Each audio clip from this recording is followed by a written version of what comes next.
And we're live. Good day, Whiskey brothers and sisters. We're honored to have you, the viewer, and our panel with us here tonight. My name's Dolph. I'm the president of the Alberta Scotch Society, founder of the Whisky Book Club, and I am your host tonight. For those of you that are new to us, I can explain a little bit what we're about. We're a group of whiskey geeks that love to share a dram and share a passion for reading, mostly about whiskey or whiskey-related activities. The choice of our present tome, this one right here, our third book, was inspired initially by our sense of adventure and my long-held desire to do the whiskey trail and the bourbon trail with our friends down south. Canada's got so much history, so much whiskey. Why not do our own whiskey bourbon trail? But we're Canadian. We got to call it something different. It is going to be a Canadian Whisky Journey. Well, that's what I call it anyways. So thanks to Davin and Blair's tour guide book. It's got tons of pictures, which is very good for visual people like Dave and I. We got the maps, we got directions, we have suggestions, we got checklists, everything we need to get the inside track on the distilleries we want to visit. And the one we want to visit today is Last Straw Distillery. So Davin and Blair indeed will be our spirits guides on this journey as we cross this vast, beautiful country of ours. But when we're done, after this first hour, stick around. We're going to continue the fun with our more relaxed atmosphere broadcast called The After Dram. And that's going to start 5-10 minutes after we're done here. So let's start it's all off with our roundtable introductions with their names, other platform handles if you go by them, as well as what you have prepared in your highlighted dram tonight. And it should be Last Straw's Scorn is what we think everyone's got. I might be wrong. We'll start with Blair and Davin, our spirit guides, and continue with our special guests, Don and Mike, then on to Dave, and then back to me. How we doing, gentlemen?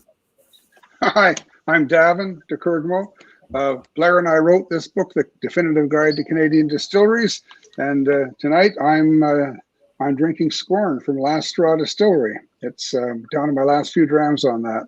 At Davin, D-E-K, on Instagram and Twitter. Awesome. Hi, Blair Phillips. I'm co-author of the Definitive Guide to Canadian Distilleries.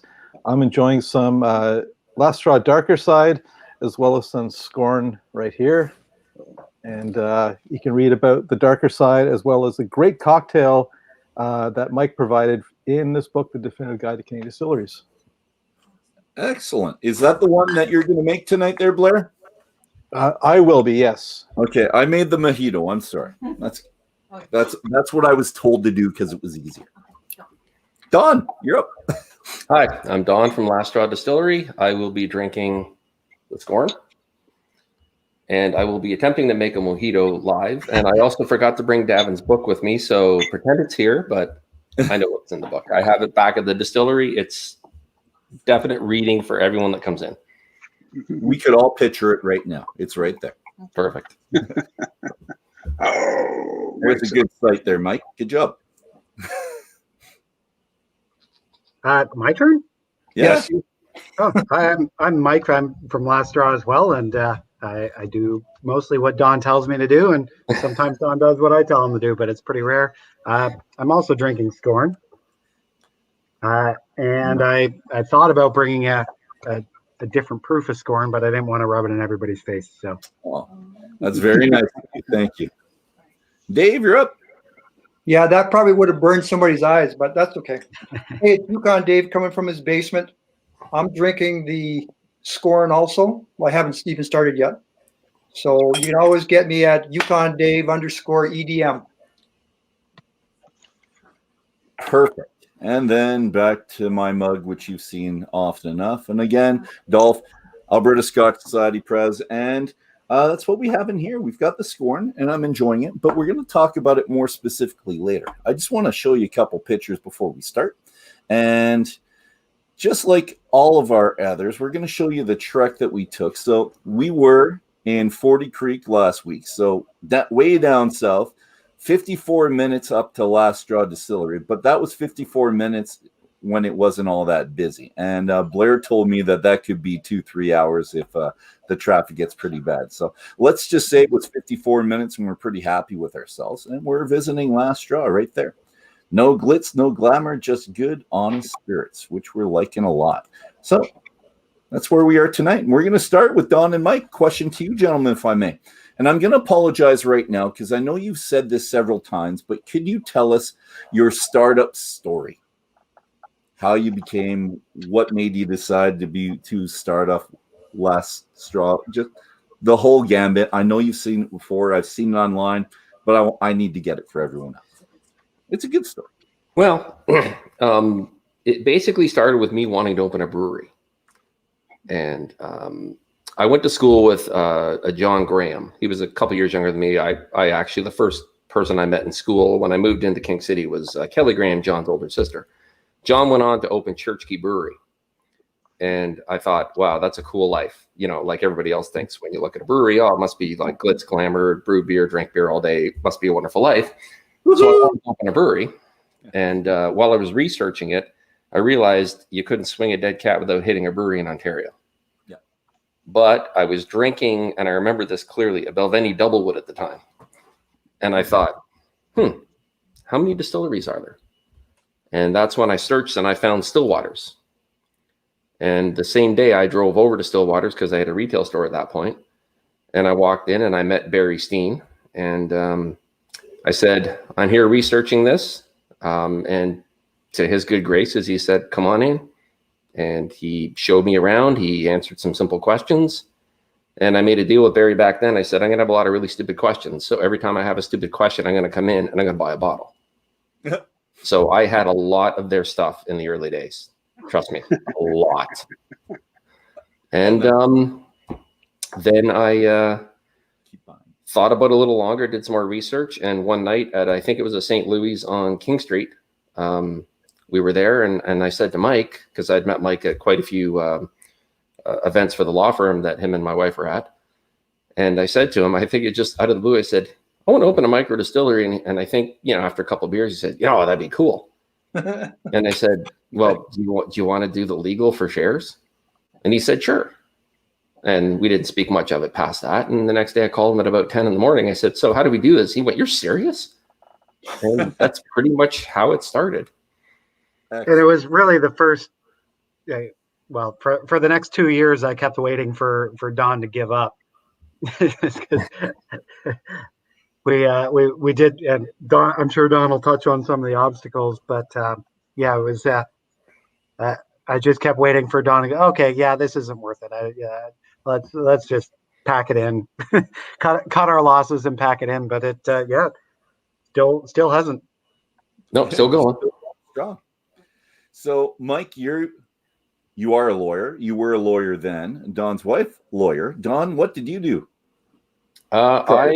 I was in construction all my life. Pretty much, I think my dad used to take me to work at when I was 12. And it was concrete, drain, sewer, and water. I mean, it was heavy infrastructure work. And at the time when I had said this to Mike, I was managing a company that had, I think, 5 municipalities on emergency call. So I was on call for 11 years, 24 hours a day, even on vacation. I had to bring a phone. I was on call. And, the phone could ring anytime. Water main broke here. Got to get guys together over there. And if I can't get guys, I got to go. And that was my life up until that point. And I'd never done anything other than help my dad make wine when I was young. I'd never done any distilling, never brewed anything. And I just decided I want to make something creative. I want to do this because I think it's cool. And it's something I enjoy to drink. So if you enjoy drinking it, you should enjoy making it. So you started distilling 2014-15, not before that? Nope, never before that. I waited till we got a license. And we got our license. I think it was, Mike might correct me on this, but I think it was in 2015. I think by January 2015, we had the license. By April 2015, we did our first mashes and our first distillations. Good stuff. I remember it was cold. Oh, we had no heat. We had no heat in the building. Well, to start distilling, everything warms up a little bit with that, right? Well, we had to build rooms to put the fermenters in because it was so cold. So we built rooms, put electric heaters in. We had a still room, and that's how we survived. Blankets over the fermenters. Oh yeah, blankets and heaters, and it was a lot of fun. We spent that year learning, And even all the first stuff we made is still either in cask or it's gone in bottle and gone out. We've never had a batch that we had to waste. So can I ask a question here? So you bought a still and it came with an instruction manual and off you go? No, it was about okay. somewhere around 1,000 to 1,500 hours of researching. I did go down to Colville Distiller in Chicago. I did their workshop for 3 days, or 2 days, I think, which was more of like, you ever been to those timeshare things when they try and sell you a vacation? Yeah. Oh, yeah. It was more of I'm trying to sell you a still, but here's some information. And then I remember calling Mike and I telling him, Mike, I think we need like ridiculous amounts of money because these German stills are just insane. And that was like, we have to find an alternative. We can't afford this. Because we were on a shoestring budget. Definitely. So the first still you brought in, was it then American made? So the first still we brought in was actually, it was called an eye still. And then when we're at the point when we were building the place, we had the electrical coming in, the ESA said, you can't use this still. This still is illegal in Canada, cannot be used. Get rid of it.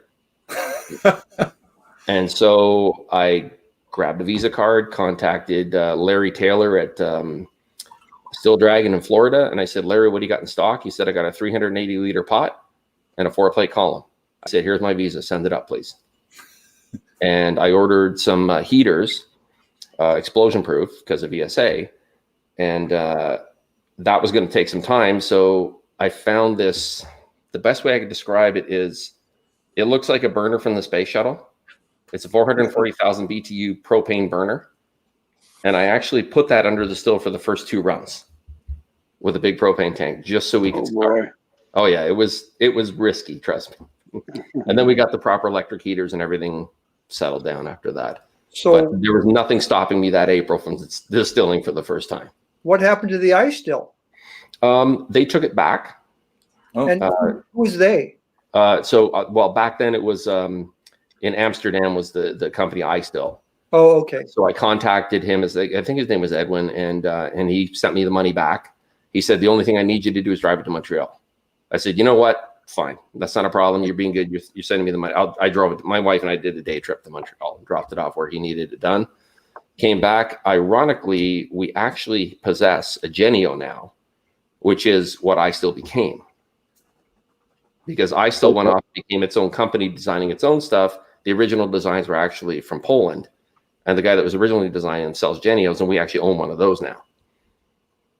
Yeah, because you hear horror stories of guys buying stuff from China, and then just nothing's to code here. Well, yeah, and that's it. You got to be really careful what you're buying. And I know there's a lot of ambiguity right now with like CSA approved, CE approved, what is approved. Electrical's a nightmare. You've got to get stuff certified. But it seems like looking at the other guys that are starting right now, things are getting a little easier. Things that we were going through back then, it looks like ESA seem to back off a bit and is allowing people to get stuff certified. All right. And let's Blair, you were the first one to go there, right? It wasn't Davin. It was you. This was all your baby, correct? I wouldn't say it was my baby, but I've been there several times. Yeah, pin that on them. Yeah, when I guess this was, I think, your first age spirit, right? Was the darker side, or it was the other one? Dark side and then darker side. Yeah. So it was right about that time that I visited the distillery a few times, and but for the book, I did I went up there, man, 2 or 3 times. Every time they have a whiskey release, I go up there. Because of this COVID thing, I'm at a Gin 21, so I need to get back up to Vaughan. You need your monthly subscription. Yeah, yeah. Nobody should be without their Gin 21. Let me just say that right off the bat. It's medicinal. Yeah.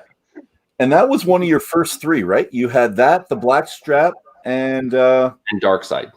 And Dark Side. Yeah, the darker side is the darker is the second. Dark Side was the first. So Dark Side was it's the same spirit, but it was aged in Jack Daniel's barrels for 1 year. Darker Side is actually in new chars for only up to 4 months. Oh, okay. Which char? 3? A high 3 or a number 4 for the most part. Here, I've got a picture right here, and it says Mike, last straw, flashback to when Mike guest lectured. So is that our Mike that's in front of us right now? Yes, Yeah, it is. that's a winter picture though. You got rid of the beard. You got rid of the COVID beard, because that's a pretty good look. I like it. It's good. That's actually, that was the last day of school before they basically shut Ontario down. But it was basically every fall when it gets cold enough that the air hurts my face, I stop shaving. And then when it hits 20 degrees again, then it's safe to bare the skin to the elements. That looks pretty good though, because I can't get the full beard. I've got all the choppy everything. That's a nice big fluffy beard, buddy. I think you're just rebelling from your military years. Well, someday I'm compensating. Well, it's okay, because he can do it properly. Davin, I meant to ask you this a long time ago. There's different classes that people can actually go to learn how to distill. Have you ever been involved in these classes? Not as a distiller, but someone that's got tons of information out there. Like at the alcohol school in Montreal, I did a class on craft distilling, and actually I got wonderful reviews. Somebody from Top Shelf Distiller said it was the best course they ever did. Nice. But I've done that, and of course I've done lots of seminars as well. Here, let's get us back on there, and gentlemen, back to, I think, I don't know if I should. Who did all the paperwork essentially when you first started this off? I'm going to assume it's Mike. Yeah, it's Mike. That's a lawyer getting all this. Yeah. So, Mike, it took 3 years to get the distillery up and running. Is that correct? Is that about right? 3 years? Well, we actually, it took us a year and a half twice. And the story behind that is, because we had so the original plan was to be a farm distillery and growing all of our own inputs, and there was a farm in Don's wife's family. That we got everything set up, we built everything out, that's where we actually got licensed, but I figured that it would be a good idea for us not to, we didn't want to be the douchebag Toronto big business people coming in and forcing things on a small town. So we were confident that the zoning allowed for it, but we wanted to go in and into town council, let them know what they were doing and get their blessing. And we ran into a rather ambitious town clerk, who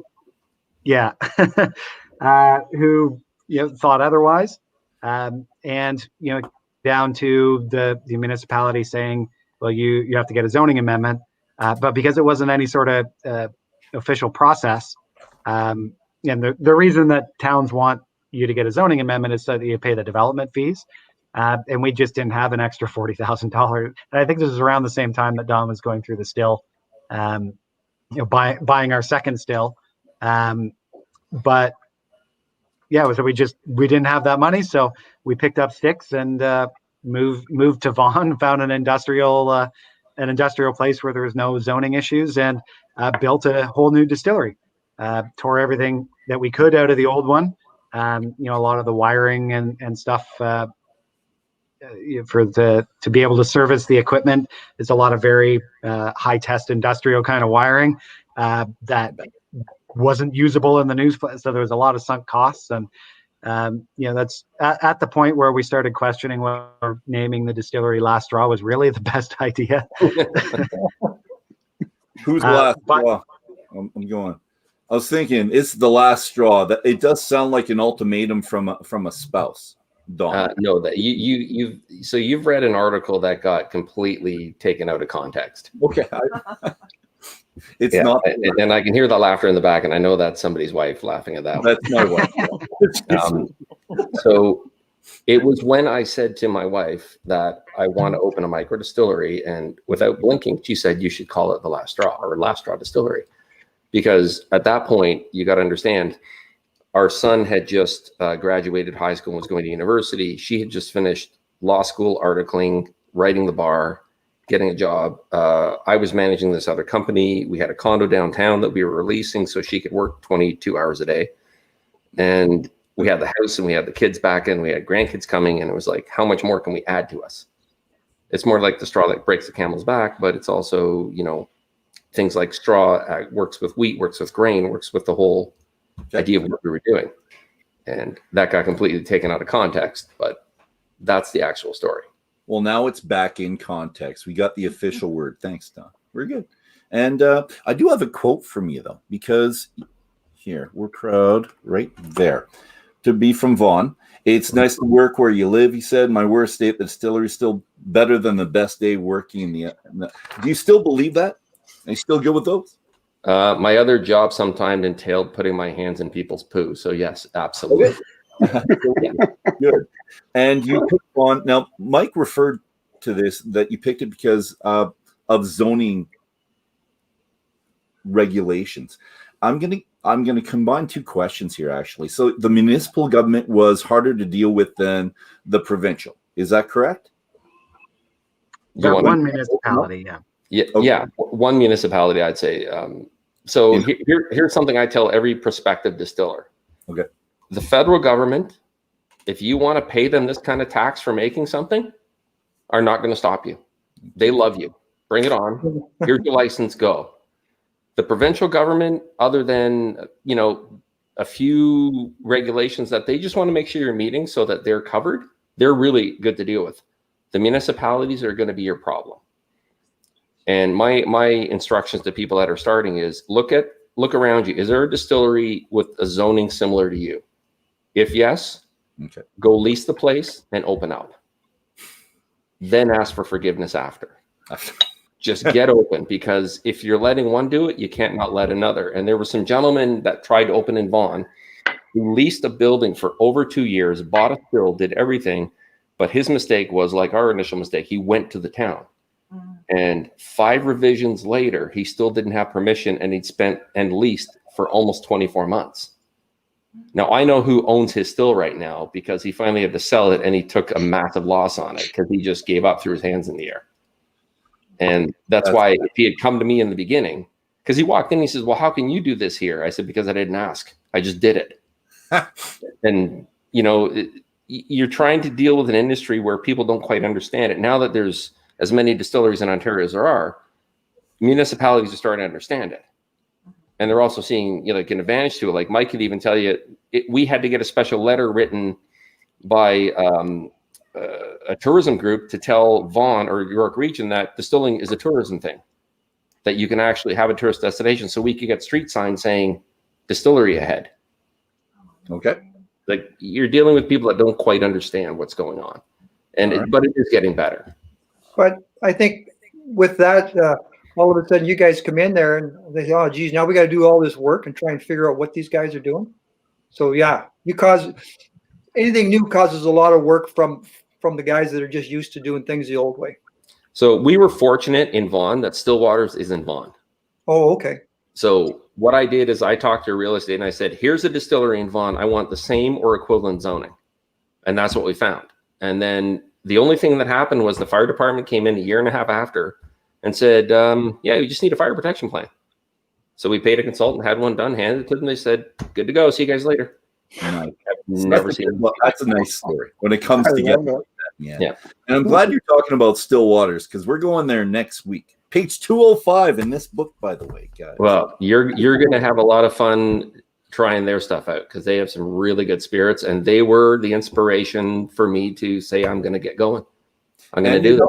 People out too, which is nice. You're giving back. We're going to talk about that later, because I have a couple Instagram things where you talk about other distilleries. So I'm going to put that up there. Blair, I want to ask you a question though. When I read articles online about Vaughan, you don't get a fantastic feel about the area. And I want you to tell me what's the reputation, and why am I getting a weird feeling when I read it? It's not the kitschiest area. But when I look down, because I did my Google Earth of your distillery, I look around, it looks nice area, right? it's a working class area. It's not huge crime or anything. I tried to look stuff up. I couldn't understand the feel I got from the articles about Vaughan. They don't promote it all that well, I think, municipally. Well, and also it's part of the GTA, kind of. Yeah. But it's kind of like you say there's no crime there. And I think there's, like, in Toronto, it's a different style of crime, right? Like it's a bit more newsworthy crime. Whereas, I don't want to say it, but Vaughan is a bit more organized. And I'll leave it at that. Okay. Yeah.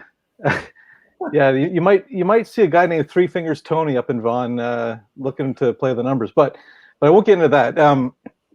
The cool thing about Vaughan, though, it's at the northern, like, if you look at the GTA, dead center up towards Barrie, that's where Vaughan is, and it's well known for, like, the big shopping center with Bass Pro Shop and stuff like that. It's very residential. Yeah, there's a shot right there. Yeah. Just north of there's tons of farmland. Unless we start getting to some green belts and stuff like that. And also you have Canada's Wonderland is in Vaughan as well. Oh, okay. Yeah. And I've heard yeah. It looks good. Like, look at this. It's a nice neighborhood. Exactly. So if you're looking for real thrills, chills, and spills, don't go to Canada's Wonderland. Go to Last Straw. All right. Done. Well, let's not too many spills. Well, let's hope not. But I will always take that, and that's what the front looks like. You know, it's just, and I couldn't really nail it on the head when I'm reading the articles. And I'm not from Toronto. I've been there a couple times. It was just, I think people would expect a distillery to be somewhere else for some reason. And we've seen tons of distilleries in every possible situation so far, going from BC to where you are now. So, Davin, have you ever been to the distillery? I've not been there, no. Since Blair and I started working together as a team, he covers Toronto, and I rarely get down there unless it's for something else. So, I've been to Stillwater's probably 3 or 4 times when they were the only distillery in Toronto, no, I've not been to too much that way. I've been down in Niagara, and been to 40 Creek House and places like that. But no, that's Blair's territory, and he does a very good job of covering it. Of course he does. And also, I think you have to realize that Toronto, the reason why I think there's not very many distilleries right downtown Toronto is that it's not really economically feasible. Like, they're in this big tax bracket and the low margins, and it's just the rents are astronomical, and to get a big space zoned for distilling, it wouldn't happen. It's zoning. Yeah, it's that 99% zoning. Even there are a couple of distilleries in the downtown-ish, but in Toronto, if you want to have a distillery, it's got to be industrial, and there's just no industrial buildings in downtown Toronto anymore. And if you have an industrial building, then you can't have a bar or a restaurant. So the distilleries that are down there either have friends in council, or they're making their stuff elsewhere, and they've got sort of a staged distillery.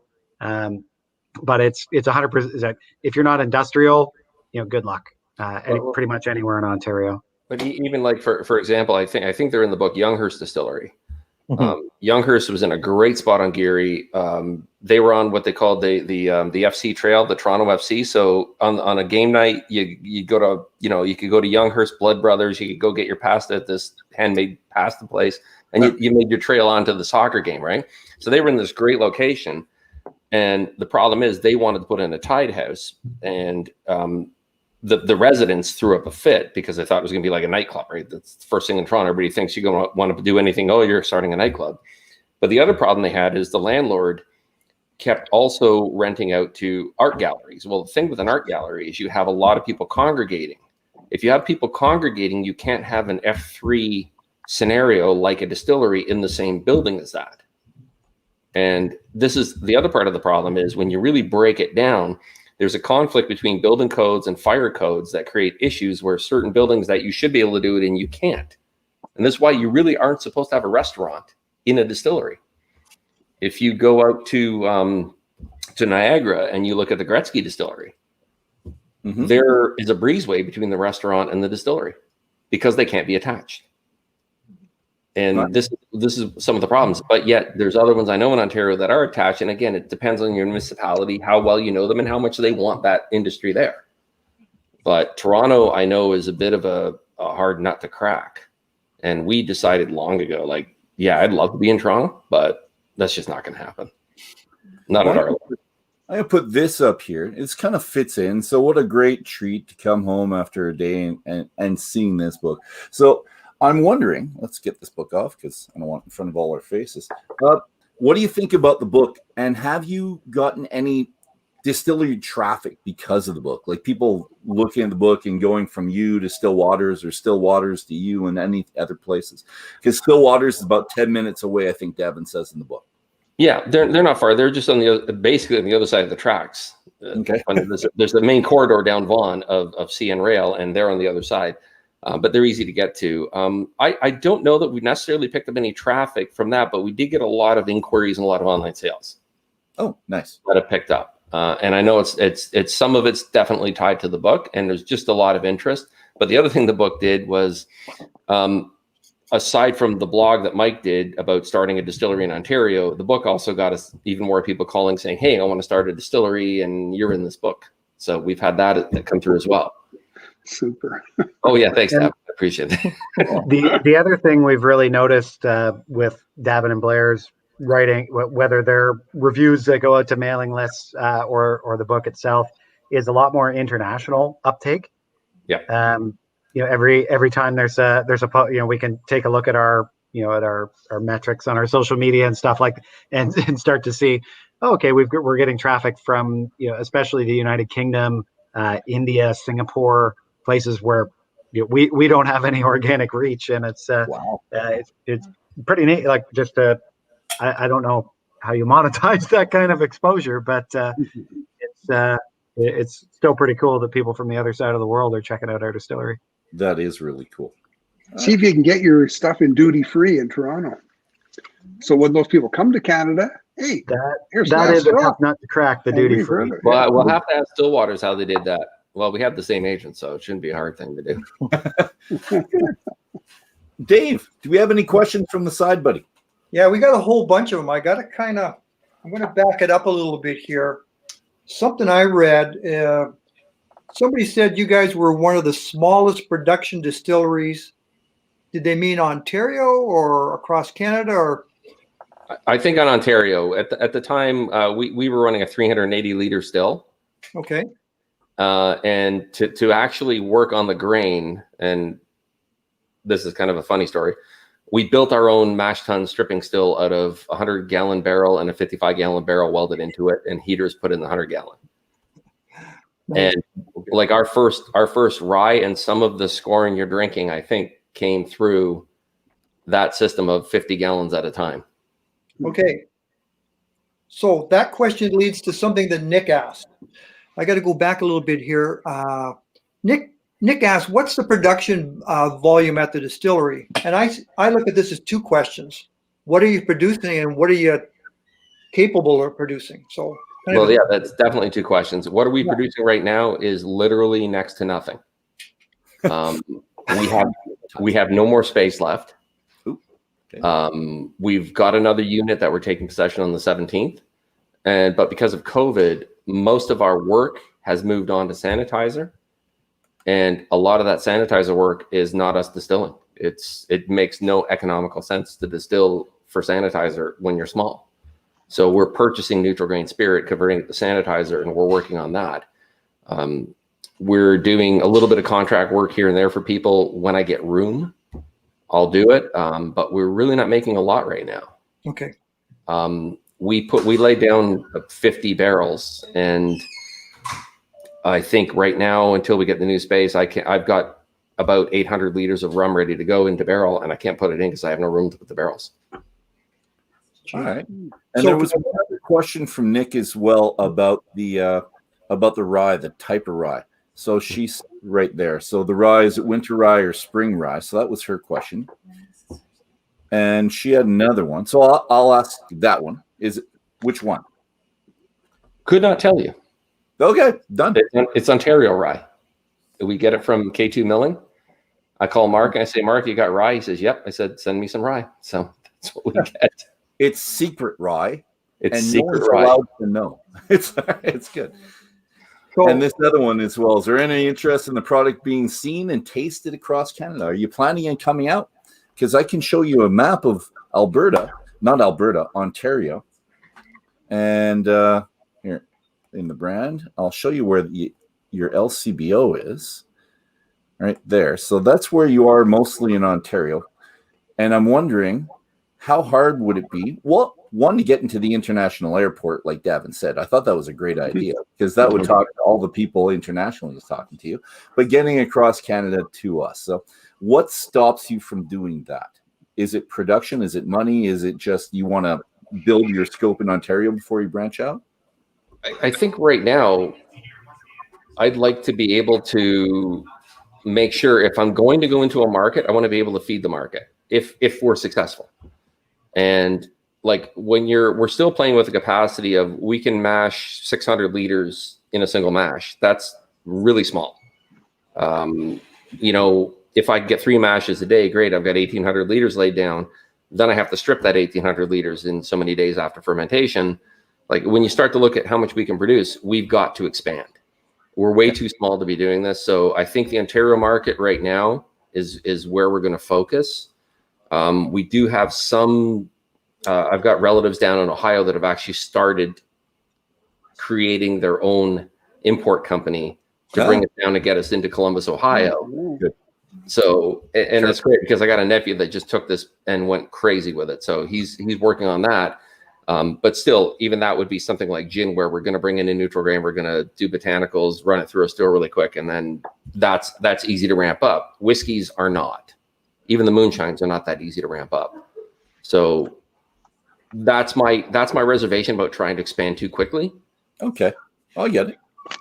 Yeah, it would be more of a special release. That here's a one-off. Okay, because everything we're doing right now, we're doing cask by cask for the aged spirits.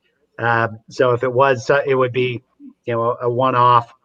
Okay, cask 3 rye is going to Alberta, but yeah, we don't really know anybody in Alberta. We don't know what the market's like.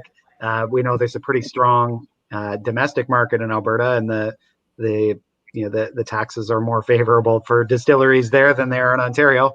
But the taxes are more favorable in just about everywhere in the world than they are in Ontario. But go to BC. Yeah, so it's one thing to get it out there. It's another thing to sell it. And there's few worse ads for your brand than your stuff sitting on the discount shelf because nobody was buying it. Yeah. Well, you just keep giving Blair his gin and send Blair out to us, and we'll promote the heck out of it. And we'll liquor Blair up really well before he does it too. I think it'll be great. And Davin, maybe that's what we do the next time Bav comes out. We bring Blair with us, and we just get your favorite alcohols and get Blair liquored up and just start talking to everyone. Well, I mean, that's like Dave's 2 questions. You can get us liquored up. Okay, you've got my consent. Yeah. The other part, and then we're coming out there as soon as COVID's over. You need to go everywhere when COVID's over to sell. Yes, we do. Yes, we do. I need a vacation when COVID's over. Yeah. Well, let's talk about the hand sanitizer a little bit as well, if we could. So right here, and this is one of the quotes from one of the articles I said. And you can see it right on the bottom. Oh, sorry. Mike can't see this, so I'll read it out loud. The hand sanitizer approval actually came through on Sunday, March 29th. I guess Health Canada was working through the weekend to process all these applications. This is Mike's quote, so I'm quoting him from another article. And I'm wondering, because I talked to Davin about this specifically, and Davin's questions were, how economically feasible is it for you to make it? And I think as opposed to purchasing it, and you've already kind of answered that question, but how long do you intend on continuing? And can you continue? You taking this, Mike, or am I taking this?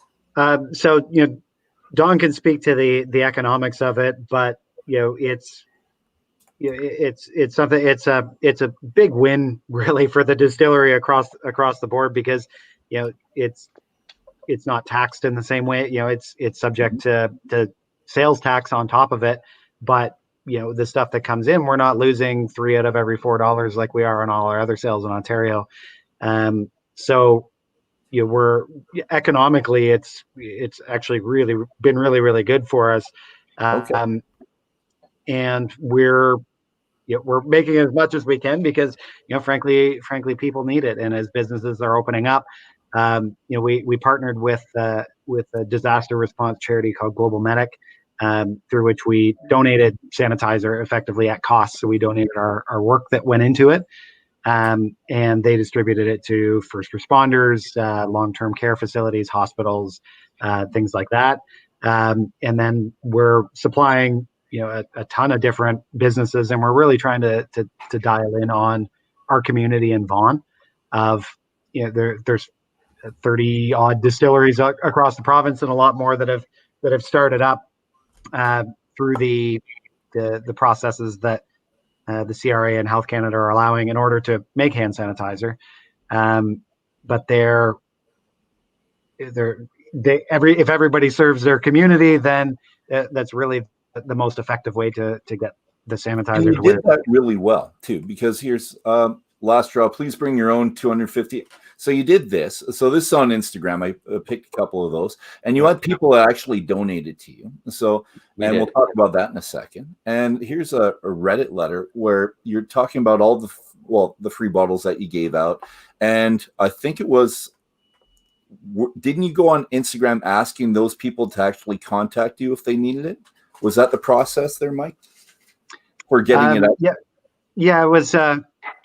We've been learning a lot of sort of classic business lessons through the hands, because we've never moved anything in a volume like we've moved the hand sanitizer. So as far as nailing down our supply chain and making sure that we can actually fulfill orders, in terms of how do we fill these bulk orders, how do we move that volume, how much work does it take to fill all of these things and get them out the door, and how quick can we turn them around? And that's been Don and Brandon and Jose. It's been a real all hands on deck, and we've hired people in, which is it also a kind of a feel good thing during the pandemic, when a lot of people are out of work, to be able to provide work to we're sort of keeping it close among our network, because trying to keep the circles small and everything. But yeah, the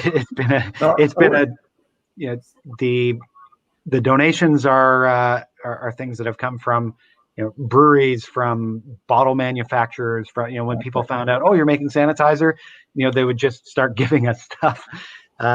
So it's I had 4 breweries. I had Kensington Brewery, Lake Wilcox, Murray, and Salter Street Brewery. Yep, Salter Street. They gave it to you, yes? Salter Street initially gave us, I want to say, a couple thousand liters of wash. Oh, nice. To turn into sanitizer. And they gave us, I think they're called howlers, the 500 mil growlers, the smaller ones. Yes, they gave us like a skid of those. Ooh, that's nice too. And we were doing sanitizer in those. And what we did is, originally, I think we took all of the material we had in stock. We denatured it and made sanitizer. Initially, we didn't even have the sanitizer license yet, and we were just bringing alcohol down to a safe level. And we had people begging for stuff, and we were giving stuff away. I think we gave away about 300 to 350 liters. And then it came to a point where I think I turned to Anna and I said, okay, this is great. I feel really good. And now we need to close the doors because we're going to go broke. And that's when we had to make the decision. I think I talked to Mike about it, and we got the NPN, we got the Health Canada regulations, we got all the stuff in. And then Durham Distillery stepped up and gave us a hand. They had some bottles left over and stuff. And we got together with Durham, and then we started making sanitizer. And then we started charging. And what we did is we would always look online to see, okay, what are people charging? What is Purell charging before the pandemic? Can we get those numbers? Can we see? Because we want to make money to sustain the business, but we don't want to gouge. Yeah, and that last me. And the backlash of that would have been horrible too. Oh no, well, it was not just that. I can't sleep at night if I do that to somebody. Like, if we're providing something, and what we even at that point, I think what we were doing, if you were a business and you were operating for profit, we were charging, and even I think in the beginning, as much as we could, we were still giving away stuff to people. Like if people couldn't afford it, we didn't charge them. We just gave it to them, and we're still doing first responders. I can't say what federal governmental organization at the airport I still give sanitizer to. Oh, nice. Just because you've got to do your part as a good corporate citizen. And I don't think that's just us. I think everybody did. And Kensington Brewery and Lake Wilcox Brewery, which Lake Wilcox actually sold their facility to Kensington during the pandemic. Ooh, they just sold and Kensington came in, and they still both stepped up because Lake Wilcox had wash that they sent us, and then Kensington did some brewing for us too. So it was great that they all stepped up. And then we realized that's great, but we can get NGS in a lot cheaper than we can make it even getting donated material. So we moved it all over to NGS. Yeah. Well, that's good. And I'm glad you did it. And I am glad that you're working with the breweries as well, because I'm going to move this into your kind of experimentation area. Okay. And Davin and I talked about this a little bit before. But Davin and Blair mentioned in the book that you worked first with Lake Wilcox. And here's a quote from the book, if I can get that right there. And this is you. I'm pretty sure you're the one that said this, Don. And I'm going to read it from Mike. I suggested, why don't they make one of their beers, but not carbonate it? I would then distill it into a spirit and then put it into a used bourbon barrel and age it into whiskey. So this is right out of the book, or Davin's book. And what other activities do you do with them specifically, or what other really cool activities are you doing experimental with other breweries, distilleries, anyone else? So with Salter Street, and it's funny because once you meet one brewery, you meet them all. So the head brewer at Salter Street is the boyfriend of the former brewer at Lake Wilcox. So that's how I had to know Salter Street. And Salter Street is where we did the Limewit beer schnapps, which, like I said, came across like a tequila. We have very few bottles of that left. But that was a cool thing to do. But with Lake Wilcox, I did some things where I handed them barrels that we aged our moonshine in, and they made beers from them and made some really epic beers. They did a brown ale in our rum barrel that was to this day, I think, the best beer I've ever had. I think Mike disagrees with me on that, but that's a little flat, I thought.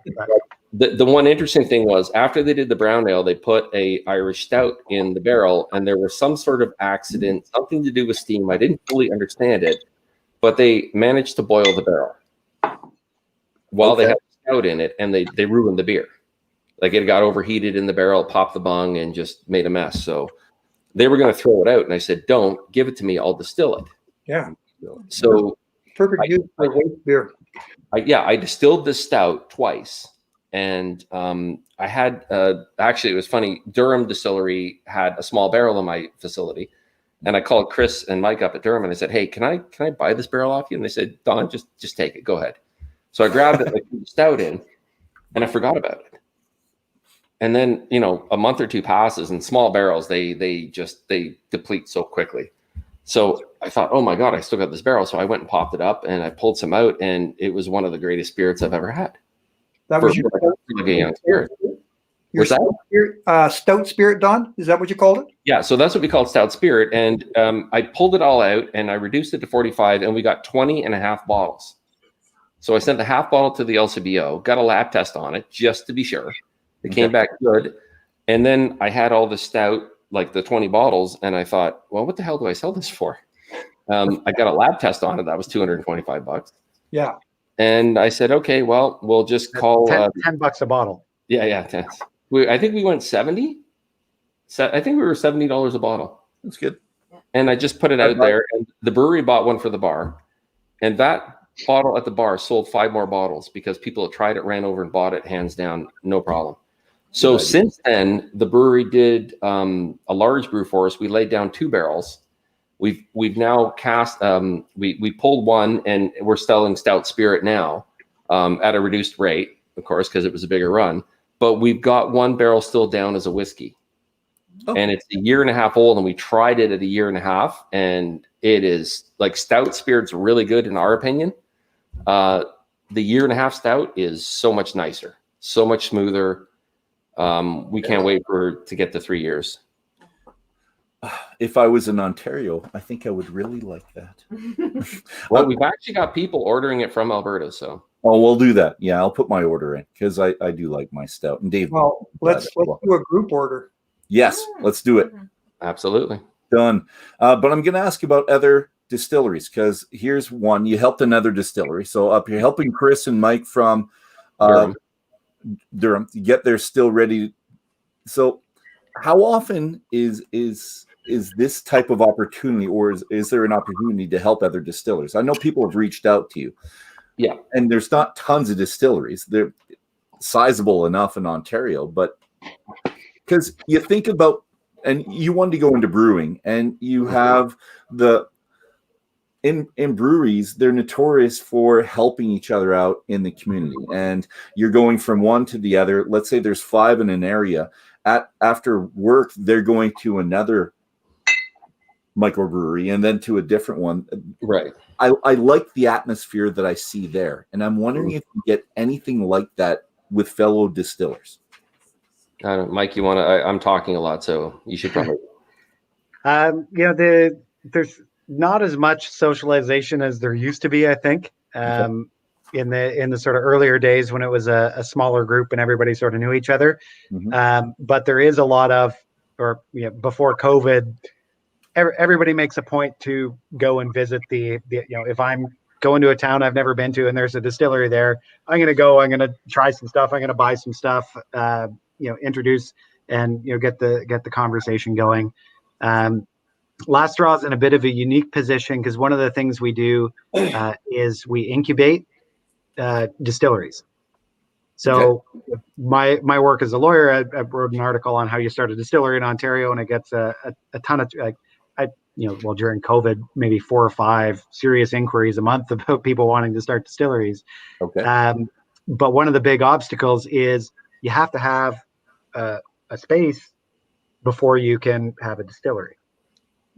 Before you can put your license application, and it has to be tied to an address. And if you're renting a space and the application process takes anywhere from 6 months to 18 months to get processed by CRA, again, outside of COVID times, that's a long time to be paying rent and just sitting on a commercial space waiting for the piece of paper to come in that allows you to start making money, or at least start making product in hopes of making money. So we host a lot of startup distilleries where they'll get licensed at our premises. They can send in their equipment. That's part of the reason we don't have any room for our own stuff a lot of the time. They bring in their equipment, bring in all their measuring instruments, and they're able to test batches. They're able to, even a lot of them get products ready and on the market and selling even before their CRA licenses come through. Then once their CRA licenses, and hand in hand with that, they've got Don and Brandon there to do a lot of the same things for them that Stock and Barrel did for us when we were starting up. And Don would go in with a jar of something just absolutely disgusting and be like, "Can you taste this and tell me what I did wrong?" Well, yes, I can. Yeah, and have a look. But we're going to talk about what you did right here, right there. Okay. Because, we've got 7 minutes left, and I really want to get the tasting notes in this. So it's Scorn, sprouted corn. So Scorn, 100% malted corn whiskey, 3 years in New Oak, char number 3. And what I'd like to do, if I can, kind of go around and talk to Davin and Blair and then Dave and get your opinions on this, gentlemen. And then we'll stop with Don or Mike if we missed something that we should have gotten at that point. So if you can get out your glasses, gentlemen, we can talk. And this was Davin's choice as well. When I talked to Davin about this place, this came up automatically. I don't know what Blair would have said. Maybe Blair would have went to the gin, but Davin thought about this initially. So, Davin, let's start with you. What do you think about the Scorn? Yeah, well, I was really kind of keen about it partly because it's not very common to have malted corn. I think that maybe J.P. Weiser did some century and a half ago, but and then when you taste it, it's those luscious caramel notes in the beginning, and I don't know why, but there's some vanilla back there behind that, and there's a lot of pepper. But it's not like it's searing or burning you. It's really good, and it feels good in your mouth. Well, corn normally feels good in your mouth anyway, but you lick the roof of your mouth, and it's a little bit oily, and I find it's a really wonderful whiskey. And we'll see what the others say, but I really enjoyed it. And Blair, Yeah, I would have picked it as well. By the way, okay. For this, yeah, I love it. Yeah, it's just got I'm a big fan of the mouthfeel. Like it is peppery, like Davin said, but it's also very creamy and just feels good. So I don't want to pick it apart and be like a Shakespeare play here, but it's just damn tasty. All right, done. Dave, what you think, buddy? All right. So when I first smelled this, I had to go over and pick up one of my American bourbons there, because boy, they nose almost identical, and Okay.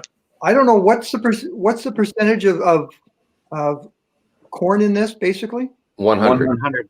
100%, because it's so different than a Canadian, like a mass-produced Canadian whiskey, where I get that butterscotch in the off of the Canadian one, off of one of our big distillers. This one, like, I couldn't tell the difference between these two bourbons. Like it's Okay. bourbon-esque, if that's the actual word. I like it. I want a bottle. Well, I can give you another taster there, buddy. Not too many more, because I'm keeping them. So what I'm going to do, and I like this for a couple of reasons. So I've got bottles behind me, and I do a lot of tastings. But when people come over, I like to give them something that's fairly unique. So, and this is unique. But you have to have something unique that stands up to scrutiny as well. And I've got some kind of asshole-ish friends. They're really horrible sometimes, but they're beautiful people. But they're very picky when it comes to their whiskey, and I think they would like this a lot. And just like Blair said, the mouth feels fantastic. But I'm going to agree with Dave on the nose being very, very bourbon-like. And I wasn't thinking in those terms, but I think he's got a point. And I'll stick with what Davin said. He says caramel. I usually get butterscotch instead of caramel, but that's what I'm smelling. So that's number one.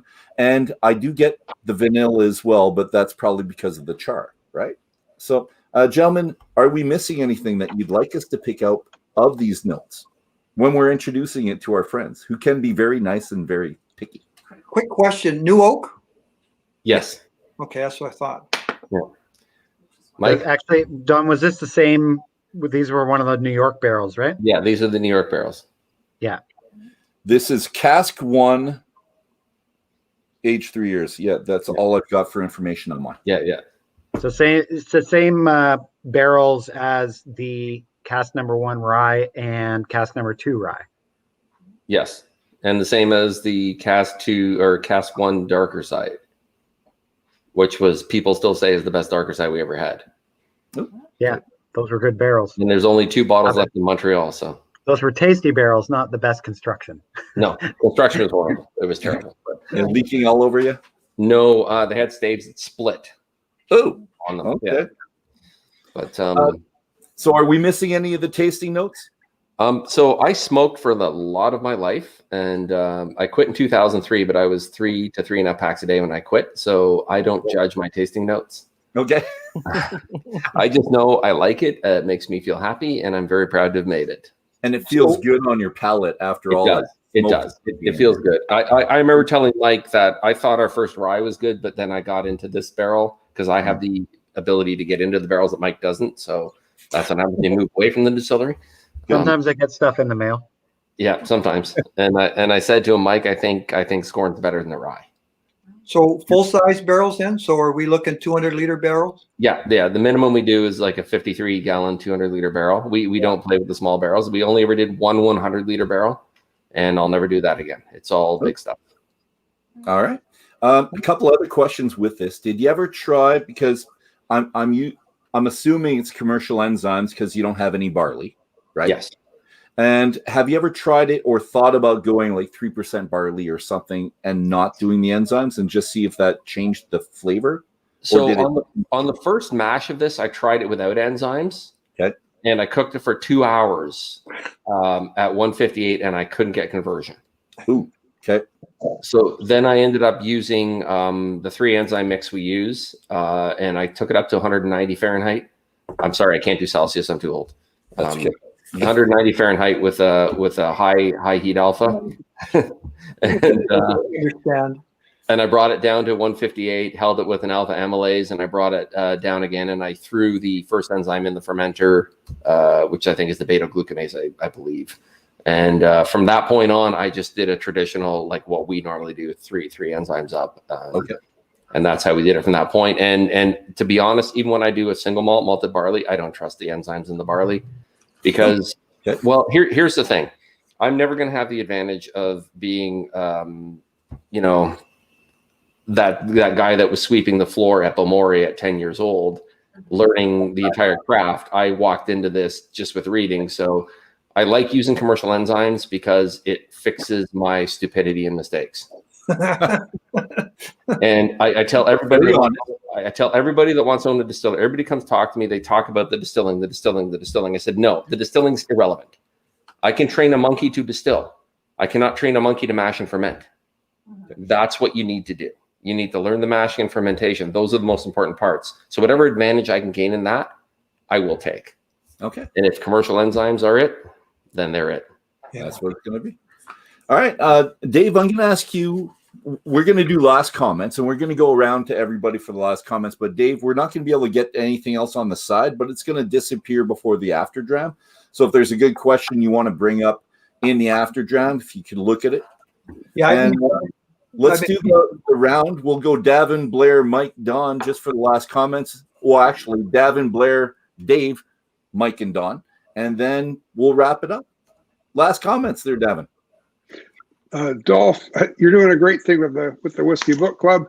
I'm glad you're looking at my book, The Definitive Guide to Canadian Distilleries, and thanks very much for having me on. Our pleasure as always.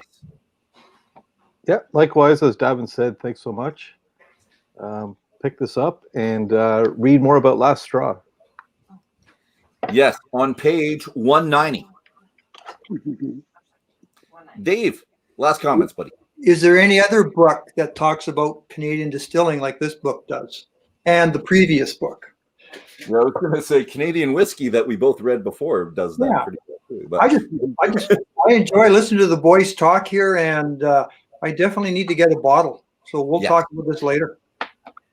Thank you, Mike. For you, I'd just like to thank you for having us be part of it. We do a lot of interviews of varying scales of people having prepared for them, and the work that the whole team has put into and puts into every episode or every meeting is something that it's really special. It's really different, and kudos and thank you for having us. Thank you, sir. This has been a great experience. I had a great time. I was a little nervous, of course, about going into it, but I wish I had my copy of the book. Let's pretend I have it here. I can still see it. It was an honor when I opened that book because I pre-ordered it, and I got to see the 2 pages of Last Straw. I was almost brought to tears. So thank you, guys. I really appreciate the support I've gotten from both of you. And even though Davin and I have barely interacted, face to face, Davin's been great for the industry and great for Last Straw. And keep it up, guys. This is awesome. All right. 5 great comments. Thank you very much, gentlemen. This has been a fantastic start to our evening. Thanks to the listeners. Thank you to this fantastic panel. It's been fun. So Mike, Don, Davin, Blair, and Dave, an absolute pleasure spending this hour with you guys. We're moving our conversation from the distillery tour to the kind of tasting room they have for a more relaxed but equally engaging conversation. So co-authors Davin and Blair of, and I always take a really deep breath when I say this, The Definitive Guide to Canadian Distilleries, the portable expert to over 200 distilleries and the spirits they make, are, of course, with us. But and why not? What better thing could they be doing tonight than spending time with us and the viewers and drinking whiskey scorn at this point? I can't think of anything better. I can't. 5-10 minutes, we'll be away. I have to make a mojito now, which people know me, it's kind of hard for me, but I have to make a mojito. So it's going to take 5-10 minutes to do this. Join us on this channel for the After Dram. If you don't want to miss a minute of the next 9 weeks, please click on the like and subscribe button down below. And gentlemen, we're going to see you again in 5-10 minutes. So thank you very much. Right. And ciao, everybody. And Sláinte and cheers and cheers and everything else.